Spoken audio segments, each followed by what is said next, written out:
इस समय रात के 10 बज रहे हैं और जिस घड़ी से ये समय देखकर बता रहा हूँ आपको, उस घड़ी में जो पावर आती है, वो जिस मोबाइल से ये वीडियो मैं तैयार कर रहा हूँ, उस मोबाइल के लिए पावर सप्लाई और साथ ही साथ जिस रोशनी में ये वीडियो मैं कर पा रहा हूँ, उसके लिए पावर सप्लाई बेहद ज़रूरी है। आप और हम सभी अच्छी तरह जानते हैं। भारत में आमतौर पर कन्वेंशनल सोर्सेज़ की बात करें, जिन पारंपरिक स्रोतों से बिजली का उत्पादन इससे पहले होता रहा है, वो मेजरली कोयला और पानी है। आप जानते हैं कि कोयले का एक बड़ा नुकसान है क्योंकि वो सीमित भंडार है और अगर उसे हम लगातार यूज़ करते रहेंगे तो एक समय ऐसा आएगा जब कोयला खत्म हो जाएगा और हमें उस पर जो निर्भरता है हमारी, उसकी वजह से हम बिजली संकट के सामने खड़े होंगे।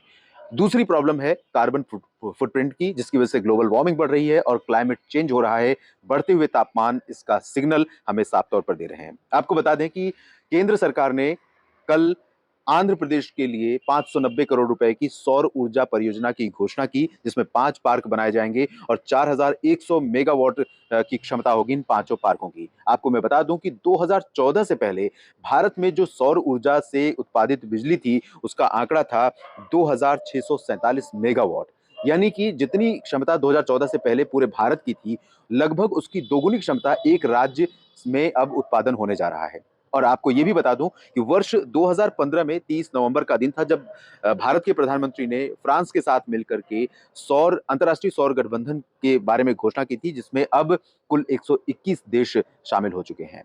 और क्योंकि पूरी दुनिया अच्छी तरह जानती है कि अगर हमें कन्वेंशनल सोर्सेज से आगे बढ़ना है, अगर हमें कार्बन फुटप्रिंट कम करना है, अगर हमें पृथ्वी में जो मौजूद भंडार है फॉसिल फ्यूल का, जिसमें गैस है, जिसमें पेट्रोल और डीजल है, जिसमें कोयला है, तो इसका उत्पादन इसके इससे होने वाली बिजली की उत्पादन क्षमता को कम करना होगा, बल्कि नॉन कन्वेंशनल यानी गैर पारंपरिक और अक्षय ऊर्जा स्रोतों की तरफ बढ़ना पड़ेगा, जिसमें पवन ऊर्जा और सौर ऊर्जा मुख्य तौर पर शामिल है। लेकिन पवन ऊर्जा के साथ एक समस्या यह है कि उसे व्यक्तिगत तौर पर आप और मैं नहीं इस्तेमाल कर सकते हैं। उसके लिए संस्थागत यानी इंस्टीट्यूशनल इन्वेस्टमेंट की जरूरत होगी और उस जगह इंस्टॉल करना होगा जहां पर लगातार हवा चलती रहे। लेकिन अगर सौर ऊर्जा की बात करें तो भारत में जितनी रोशनी साल आती है, वो तकरीबन 250 से 300 सनी डेज होते हैं भारत में। और इन 250-300 सनी डेज में से प्रति वर्ग मीटर अगर सौर विकिरण की बात करें, सूर्य ऊर्जा की जो किरणें पड़ती हैं, तो उनकी जो कैपेसिटी है वो 5 से 7 किलोवाट की है। आप अंदाजा लगा सकते हैं कि कितनी प्रबल क्षमता है और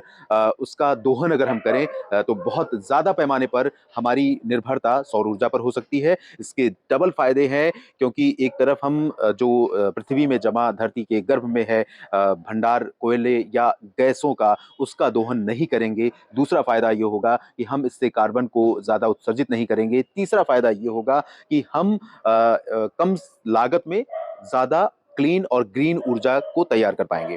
आपको मैं कुछ आंकड़े बताता हूं। भारत में इस समय कुल लगभग 4,10,000 मेगावाट इंस्टॉल्ड कैपेसिटी है ऊर्जा उत्पादन की।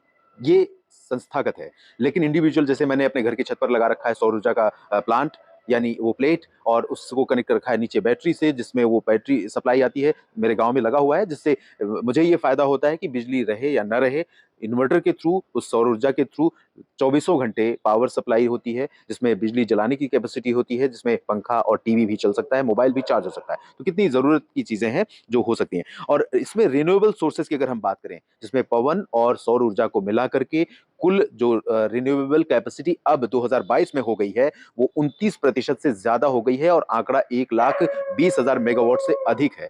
तो लगभग हम धीरे धीरे 50% की तरफ बढ़ रहे हैं और ये भारत के लिए और दुनिया के लिए एक बहुत बड़ा सिग्नल है, बहुत बड़ा संकेत है। भारत कहीं न कहीं दुनिया के लिए एक मॉडल बन सकता है और भारत हमेशा अंतर्राष्ट्रीय मंचों पर यह कहता है कि भारत कार्बन फुटप्रिंट को कम करने के लिए ग्लोबल लेवल पर क्लाइमेट को जो थ्रेट है ग्लोबल वार्मिंग से, उसको एड्रेस करने के लिए, उसका मुकाबला करने के लिए भारत प्रतिबद्ध है। और उस दिशा में अगर हम देखें तो 2022 में जो आंकड़े हमारे पास अवेलेबल हैं, उसमें हम 29% से आगे निकल चुके हैं और जल्दी ही अगले 2-3 सालों में जल्दी ही भारत लगभग लगभग 2 लाख मेगावाट से ज्यादा की बिजली उत्पादन करने लगेगा नॉन रिन्यूएबल सोर्सेज से, गैर पारंपरिक स्रोतों से। तो इससे फायदा ये होगा कि जिसका जिक्र मैंने किया, कम दोहन पारंपरिक स्रोतों का, कम लागत में उत्पादन और कार्बन उत्सर्जन में कमी, जो विन विन सिचुएशन है हर तरह से। इस पर बस हमें ध्यान देने की जरूरत है। इसलिए मैं आपसे भी कहूंगा कि अगर आपके आसपास सब्सिडी पर सरकार द्वारा सौर ऊर्जा का प्लांट लगाया जा रहा है या सुविधा दी जा रही है, तो उसका फ़ायदा ज़रूर उठाएँ।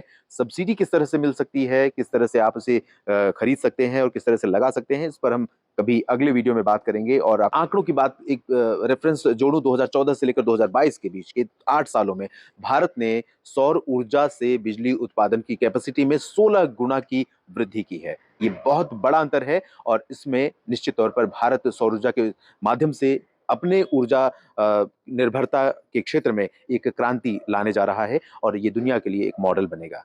फिलहाल इस वीडियो में इतना ही। लगातार जुड़े रहिए न्यूज़ मीडिया मंच के साथ। मैं और भी डिटेल में बात करूँगा इस सेक्टर से संबंधित, इस विषय से संबंधित। धन्यवाद।